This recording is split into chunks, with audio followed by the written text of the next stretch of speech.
Hello friends, welcome to my channel 5G trader में आप सबका स्वागत है। हर वीक हम जो स्टॉक रिलेटेड बात करते हैं, चर्चा करते हैं, सीखने की कोशिश करते हैं कि कहाँ पे क्या स्टॉक में क्या सिनेरियो बन रहा है फंडामेंटली एंड टेक्निकली, तो कहाँ पे हम इसको अपॉर्चुनिटी ढूंढ सकते हैं। इस वीक जिस स्टॉक के बारे में हम बात कर रहे हैं ये SBI card and payment service limited, यानी ये कंपनी कौन सी बिजनेस करता है, इसका फ्यूचर पर्सपेक्टिव क्या है, स्टेप बाय स्टेप इसको हम जानेंगे।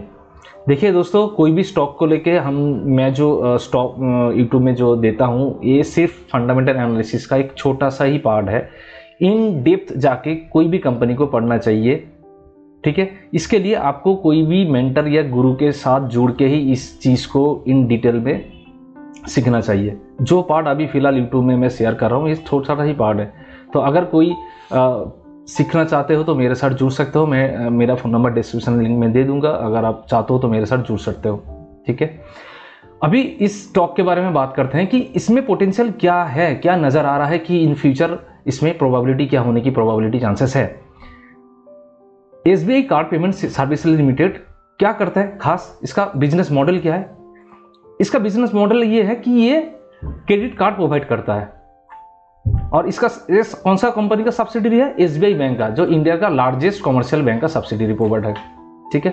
ये जो बिजनेस मॉडल करता है इसका फ्यूचर में क्या ग्रोथ होने की प्रोबेबिलिटी है। अगर हम देखें डेटा के हिसाब से कि 2022 से या उसके पीछे जो डेटा है उसके आधार पे कि ये लगातार जो क्रेडिट कार्ड ग्लोबली डिमांड इनका बढ़ते हुए नजर आ रहा है और एक्सपेक्टेड ग्रोथ क्या हो रहा है कि 2030 तक इसका एक CAGR कम से कम 19% से भी ज़्यादा होने की प्रोबेबिलिटी है ग्लोबली। अगर हम इसको इंडियन मार्केट में देखें तो इंडियन मार्केट में भी इसका जो प्रेजेंस है ये भी काफ़ी हद तक पोटेंशियल प्रेजेंस है। यानी 2022 के डेटा के हिसाब से अगर देखेंगे तो 150 बिलियन USD के हिसाब से वो 2028 तक कम से कम USD 350 बिलियन तक पहुंच जाएगा 15% CAGR के हिसाब से। तो पोटेंशियल ये नजर आ रहा है, क्योंकि आप थोड़ा सा देखिएगा अभी ऑनलाइन ट्रेडिंग या ऑनलाइन सर्विसिंग लेने में जो प्रक्रिया है ये दिन में दिन बढ़ते ही नजर आ रहा है। तो क्रेडिट कार्ड जो है उसका सेल्स, उसका ग्रोथ धीरे धीरे बढ़ते हुए नजर आ रहा है। तो उसके हिसाब से ये ध्यान में रखते हुए कि फ्यूचर इसका है, तो इसमें कौन कौन है जो इस बिजनेस में काम करता है, कौन कौन कंपनी है।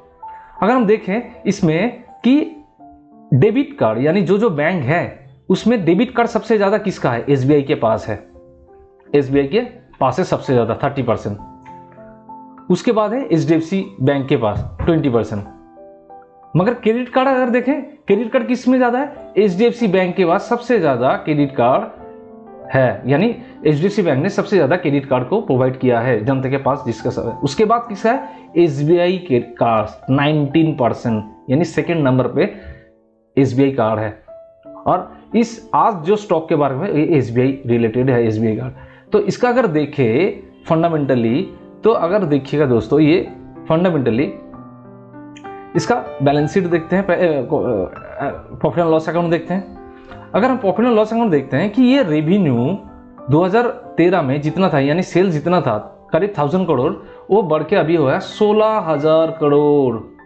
यानी कंपनी 10 ईयर्स में अपना जो रेवेन्यू था वो 16 टाइम्स ग्रो किया है, 16 टाइम्स अपना सेल्स बढ़ा है, ठीक है। उसके साथ साथ अगर हम नेट प्रॉफिट देखें 2013 में जो नेट प्रॉफिट था, 2013 में जो नेट प्रॉफिट था करीब 136 करोड़, 136 करोड़ जो नेट प्रॉफिट था वो बढ़ के कितना हुआ है, वो बढ़ के हुआ है 2342 करोड़। और लगातार कंपनी ने अपना सेल्स नेट प्रॉफिट ग्रो करते हुए नजर आ रहा है लगातार, यानी एक financially profitability and growing company है। और इसका जो बिजनेस मॉडल है ये भी फ्यूचर में ग्रो होने की प्रोबेबिलिटी नजर आ रहा है as a expected.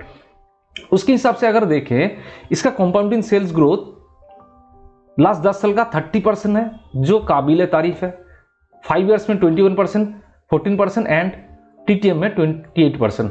Sales growth भी उस तरह, प्रॉफिट ग्रोथ भी उस तरह ही बढ़ रहा है, मगर स्टॉक प्राइस नीचे आ रहा है। है ना। बहुत लोगों को ऐसा लगता है कि अगर स्टॉक प्राइस नीचे आ रहा है इसका मतलब कंपनी खराब है, स्टॉक प्राइस ऊपर जा रहा है तो इसका मतलब कंपनी अच्छा है। ये बिल्कुल भी गलत सोच है स्टॉक मार्केट में, बिल्कुल भी गलत सोच है। इस सोच को बदलना होगा। एक अच्छे क्वालिटी और ट्रेडर इन्वेस्टर हमेशा एक अच्छे स्टॉक को लो वैल्यूएशन में ये सस्ते भाव पे बाय करना चाहेगा, एक अच्छे बिजनेसमैन। ठीक है, अगर इसका बैलेंस शीट देखें तो इनके जो रिजर्व माइनस में थे 2013-14 में, वो अभी कितना है, 10,000 करोड़ में प्लस में है। तो कैसा है ये रिजर्व, ये प्रॉफिटेबिलिटी आन करके आया है। अगर इन लोगों का बोरोइंग देखिए, बोरोइंग इन लोगों का बढ़ेगा क्योंकि इनका तो बिजनेस मॉडल ही है बोरो करना, बोरो देना, यानी लोन लेना लोन देना, इन लोगों का बिजनेस यही है। तो किसी भी इस टाइप बिजनेस का आप देखिएगा जिसका बोरोइंग बढ़ रहा है, इसका मतलब उनका कैपेबिलिटी बढ़ रहा है। ये बोरोइंग नेगेटिविटी बोरोइंग नहीं है। हर चीज में नेगेटिविटी देखना है, किस तरह देखना है, क्योंकि वो इंडस्ट्री क्या है, कौन सा बिजनेस मॉडल है, उसके आधार पर ये देखना पड़ता है। ठीक है, अगर इसका बैलेंस शीट में फिक्स एसेट्स में देखें तो फिक्स एसेट लगातार ग्रो कर रहा है, तो काफी हद तक ये पोटेंशियल है, अपना प्रोडक्टिविटी बढ़ा कर रहा है, ग्रो कर रहा है कंपनी। ठीक है, अगर नीचे के साइड में देखें, इसमें और भी एक ध्यान देनी बात होगी कि इसके जो प्रोमोटर हैं ये अपना स्टेक बहुत ही अच्छी तरीके से होल्ड करके रखे हैं, FIDI भी अच्छी तरह से होल्ड करके रखे हैं, एंड DI ऑल्सो अच्छी तरह से होल्ड करना है। इसका पब्लिक होल्डिंग कम है, तो कोई भी कंपनी में जितना पब्लिक होल्डिंग कम रहेगा, इसका मतलब मार्केट मूवर के पास सबसे ज्यादा स्टेक है। और मार्केट मूवर के पास कौन कौन होते हैं, प्रोमोटर, FIDI एंड HNI। इनके पास जितने सारे स्टेक होंगे कंपनी के पास, उतनी ही प्रोबेबिलिटी अच्छा है जी अच्छे मूवर और अच्छी क्वालिटी स्टॉक कंपनी के प्रोमोटर के हाथ में या इन्वेस्टर के हाथ में ये कंपनी का शेयर है। ठीक है, इसमें और एक चीज जो मुझे सबसे अच्छा लगा देखने में कि अगर इसका कौन कौन पढ़िएगा, देखिए कोई भी कंपनी को सिर्फ balance sheet and profit and loss account देख के जज किया नहीं जाता, इसके पीछे बहुत सारा इंफॉर्मेशन लेना पड़ता है। इसलिए मैं कहता हूं कि आप सिर्फ इसके आधार पे मत देखिए, आप किसी अच्छे गुरु या मेंटर के पास जाइए और इन डिटेल इसको सीखिए किस तरह देखना है। इसमें यानी इसने रिलायंस रिटेल के साथ अपना पार्टनरशिप लॉन्च किया है, SBI कार्ड लाइफस्टाइल, और इसने आदित्य बिरला के साथ पार्टनरशिप किया है।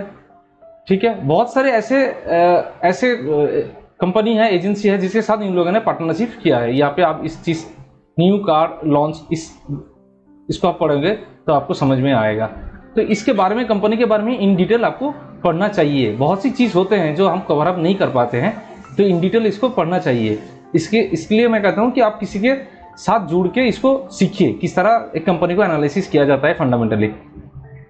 इसमें दिक्कत वाली बात यह है कि इस कंपनी के जो NPA है, gross NPA and net NPA, ये 2021 में ये बढ़ा था 2021 में, और उसके बाद इसके थोड़ा थोड़ा घटने लगा है और रिसेंटली थोड़ा सा बढ़ने लगा है। ये नेगेटिव पॉइंट है।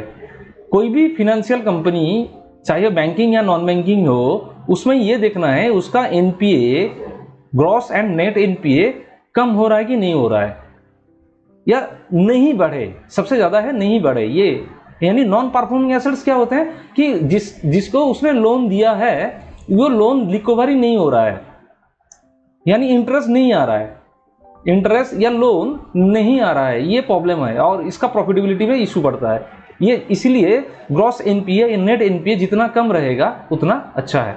फिर भी ओवरऑल कंपनी को हम एनालिसिस करके ये देख रहे हैं कि कंपनी पोटेंशियल है, काफी हद तक अच्छा है। तो इसका अगर टेक्निकल पार्ट देखें तो टेक्निकल पार्ट में हमको क्या नजर आ रहा है कि इसमें और एक चीज है कि इसका जो P रेशियो है, अगर हम देखें तो इसका P रेशियो अभी कितना चला है, 29। इसका P रेशियो चल रहा है अभी 29। तो इसके जो पेयर ग्रुप है इसके अकॉर्डिंग ये अच्छा है, कोई दिक्कत नहीं है। और इसके खुद के जो परफॉर्मेंस है, खुद के अगर 5 इयर्स का अगर P देखें तो इसका 5 इयर्स का खुद का P कितना है, 53 के ऊपर एवरेज P। ठीक है, 53 के एवरेज P के ऊपर है। अभी कितना चल रहा है, 29। तो अंडर वैल्यूएशन है उसके हिसाब से, क्योंकि इसका EPS लगातार बढ़ रहा है। और इसका अगर प्राइस टू बुक वैल्यू देखें उसमें भी ये नजर आएगा कि इसका average price to book value कितना है, 11.4। अभी कितना चल रहा है प्राइस, 6.3। तो उसमें भी अंडर वैल्यूएशन है, क्योंकि इसका बुक वैल्यू बढ़ रहा है। तो कंपनी ओवरऑल फंडामेंटली अच्छा है। तो टेक्निकली हम देखते हैं कि इसमें क्या अपॉर्चुनिटी है। अगर हम देखें कंपनी जिस लेवल से ओपन हुआ था, यानी 2020 मार्च में जिस लेवल पे ओपन हुआ था, प्राइस करीब उस लेवल पे आके अभी है। और इससे पहले प्राइस इस लेवल से कई बार ऊपर जाने की कोशिश किया है। अगर आप देखेंगे दोस्तों इस चीज को, कि इस लेवल से प्राइस कई बार ओपन होने की जाने की कोशिश किया है, और प्राइस अभी फिलहाल उस लेवल पे है वीकली टाइम फ्रेम के हिसाब से। ठीक है, तो यहां पे ये पोटेंशियल शो हो रहा है, यानी बिग प्लेयर कहीं ना कहीं स्टॉक को इस लेवल पे एक्यूमुलेट कर रहा है। तो हमें इस लेवल पे अपने अपने जो पॉइंट ऑफ व्यू है उसके हिसाब से यहाँ पे बाई करना या बाई करना चाहिए ही नहीं चाहिए, ये अपना डिसीजन है। मैं जिस तरह से देखता हूँ, मैं जिस तरह से इसको एनालिसिस कर रहा हूँ, उसके पॉइंट ऑफ व्यू से मुझे ये लगता है कि इस लेवल से एक अपॉर्चुनिटी शो हो रही है। अगर हम इस लेवल पे इसमें देखते हैं तो इसका टारगेट क्या होना चाहिए? इसका टारगेट कम से कम इसका जो लाइफ टाइम हाई है उस लेवल पे होना चाहिए, जो मुझे 67% रिटर्न शो हो रही है। ये 67% रिटर्न एक साल में भी नहीं आ सकता, शायद 2 साल भी लग सकता है। तो इस तरह का ट्रेडिंग या इस तरह का एनालिसिस करने के लिए आपको सही मेंटर या सही गुरु चुनने चाहिए। अगर आप मेरे वीडियो भी देख सकते हो, जिसको अच्छा लग रहा है आप सीखिए उससे कि किस तरह हम एक कंपनी को एनालिसिस करते हैं। अगर आप अच्छा लग रहा है तो चैनल को लाइक करिए, सब्सक्राइब करिए, और कमेंट में ये बताइए कि आपको कैसा लग रहा है, क्या कैसे हम इसको और भी ग्रो कर सकते हैं। मेरा थोड़ा हिंदी प्रॉब्लम है, तो इससे क्या होता है, आपका अगर समझ में आ रहा है तो सही है। और ट्रेड करिए और मुस्कुराते रहिए, क्योंकि अगर जो काम कर रहे हैं आप उसमें मुस्कुराहट ही नहीं रहेगा तो वो काम करने की जरूरत नहीं है। तो मिलते हैं अगले वीडियो पे। Thank you so much.